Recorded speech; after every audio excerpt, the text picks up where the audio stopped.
صبغة الله ومن أحسن من الله صبغة ونحن له عابدون۔ بسم اللہ الرحمن الرحیم، نحمدہ و نصلی علی رسولہ الکریم۔ پیارے بچوں، جب ہم وضو کر کے نماز کے لیے مسجد کی طرف جاتے ہیں تو پہلے تو میں عرض کر چکا ہوں کہ وضو گھر سے کرنا چاہیے، اور اللہ بڑی ذات ہے۔ اب دنیا کے جو بڑے لوگ ہیں، جب آدمی ان کے پاس جاتا ہے تو ان کے پاس جانے کے کچھ آداب ہوتے ہیں۔ دیکھیں، کوئی وزیر اعظم صاحب کے پاس جا رہا ہے، کوئی صدر صاحب کے پاس جا رہا ہے، کوئی ایم پی اے کی طرف جا رہا ہے، تو اس کے کچھ آداب ہیں، ان آداب کی رعایت رکھنی ہوتی ہے۔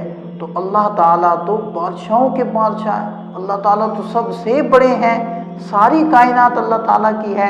جب ہم اللہ تعالیٰ کے گھر میں جا رہے ہیں تو ہمیں وہاں بھی آداب کا خیال کرنا چاہیے، آداب کی رعایت رکھنی چاہیے۔ تو پہلا ادب یہی ہے کہ ہم گھر سے وضو کر کے جائیں، اور اس کے بہت سارے فائدے ہیں۔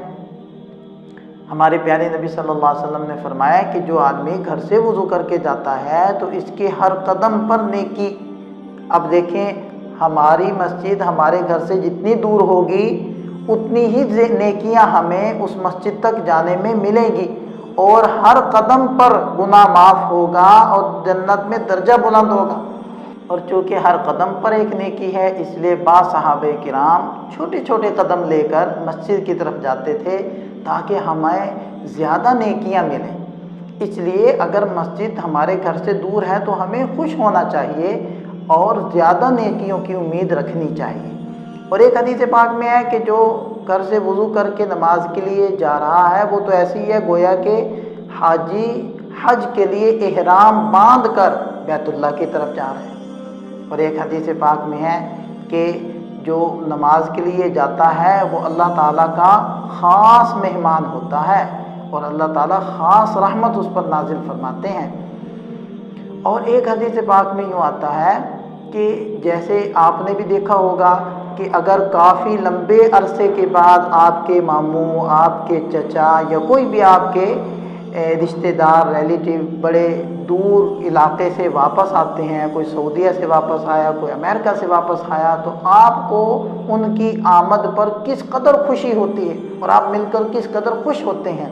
تو حدیث پاک میں آتا ہے کہ اللہ تعالیٰ جب بندہ وضو کر کے مسجد کی طرف جاتا ہے اور مسجد میں داخل ہوتا ہے، اللہ تعالیٰ اس کے آنے پر ایسے ہی خوش ہوتے ہیں۔ تو دیکھیں کتنا فائدہ ہے مسجد میں جانے کا، اور کتنا ثواب ہے، کتنے فضائل ہیں۔ ہمیں اسی شوق اور جذبے سے مسجد میں جانا چاہیے۔ پھر جب ہم نے گھر سے نکلنا ہے، اس کی دعا پڑھنی ہے، اس کا ہم آگے تذکرہ کریں گے۔ فجر کے لیے جب آدمی جا رہا ہو تو ایک حدیث پاک میں دعا آئی ہے۔ اصل تو یہی ہے کہ ہم عربی کے الفاظ یاد کر لیں، اللہم اجعل فی قلبی نورا ولسانی نورا، ایسے وہ دعا ہے۔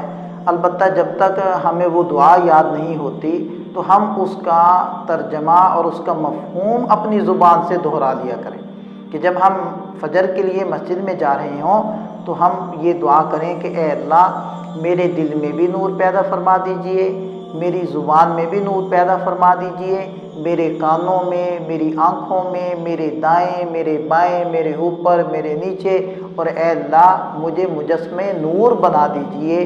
یہ ہم دعا اپنی زبان سے پڑھیں اور اللہ تعالیٰ سے مانگیں۔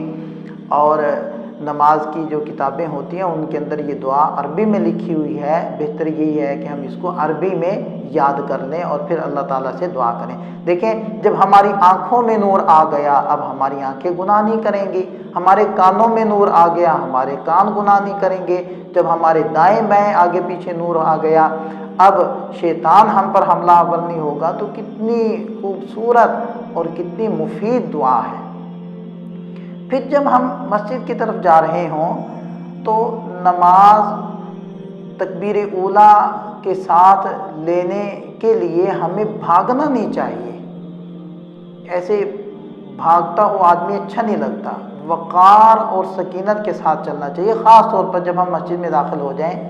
اور امام رکوع میں جانے والا ہو تو بھاگنا نہیں چاہیے، ہمیں وقار اور سکینت کے ساتھ چلنا چاہیے، ایسی حرکتیں ہمیں نہیں کرنی چاہیے۔ اللہ تعالی ہم سب کو توفیق عطا فرمائے۔